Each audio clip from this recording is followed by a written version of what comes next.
কথা হচ্ছে যে ওই গাছগুলো আমরা যখন প্রথমে রোপণ করি ওই জমিগুলোতে, তখন মনে করেন যে প্রথমে যখন আমরা মনে করেন যে গাছগুলোর বয়স 4 থেকে 4.5 মাস হয়, তখন ওনারা একবার আমাদেরকে না বলিয়ে ওই 4.5 মাস বয়সী যে গাছগুলো, ওই গাছগুলোর ডাল আরও একবার কাটিয়ে দিচ্ছে ছোটোতে।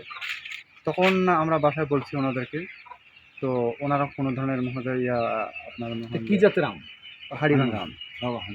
এখন মনে করেন যে তার থেকে গাছগুলো এখন একটু সবল হয়েছি। গাছের ডাল মনে করেন জমিটা ওনাদের বন্ধক আছে, প্রায় 7-8 বছর ধরেই মানুষের খাচ্ছে জমি।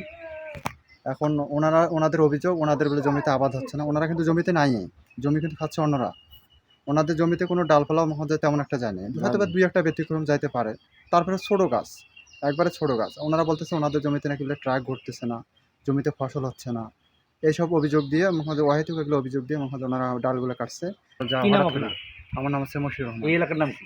এই এলাকার নাম হচ্ছে দক্ষিণ বনচন্ডী হাজিপাড়া। বাবার নাম? আপনার গাছপালা কাটছে কে? একাই? নাম?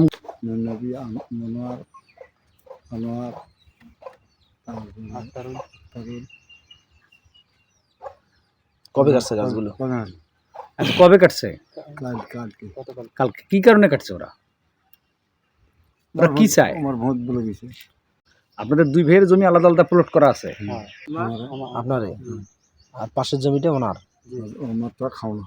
খাও না মানে বাগান নাই? আচ্ছা, উনি ডালপালা গাছগুলো কাটছে লোকজন নিয়ে? ডালগুলো কাটছি, আমার জমি গেছি, ট্রাক টানতে পারছে না, মানুষকে আদি বাড়ি দিছি, মানুষ এখন আবাদ করতেছে না। কথাটা বোঝে না, এবার টাকা না দিলে আমরা আবাদ করবো না। তারা তো টাকা খরচ করে মনে করে আবার সুবিধা করবে। এখন মনে করে মেম্বারকে বলছি, মেম্বার কইছি তুই ট্যাক কাটি দে, আর কথা শোনাচ্ছে না, ট্যাক কাটি দে, কি হইবে পরে সেটা দেখ মহারা। আব্দুর সীমে নাই, মানে মারলি সাইডতে একটু এক হাতে ভাগ করেনি। ডালগুলো কি আপনারা কাটছেন? হ্যাঁ, ডালগুলো আমরা কাটছি। কি নাম আপনার? মনোয়ার। ডালগুলি কাটছি, আমার জমিনত গেছে, আমি কাটি দিছি। উনি 3 মাস সাথে কয় হয়, উনি কথা শোনে না। ওনার বড় ছেলে কইতে কাটার মতন টেকনো হয়। সমস্যা আমার আবাদ হচ্ছে না 3 বছর। ওনার তো মনে করেন গাছ গাছ আছে, প্রত্যেকবারে ফল গাছ আছে। কয়টা গাছের ডাল কাটছেন? মনে হয় 7-8টা। ডাল গাছছে ওরা। গাছগুলো কি মানে কবে গাছছে না? গাছগুলো তো গাছের 4-5 বছর।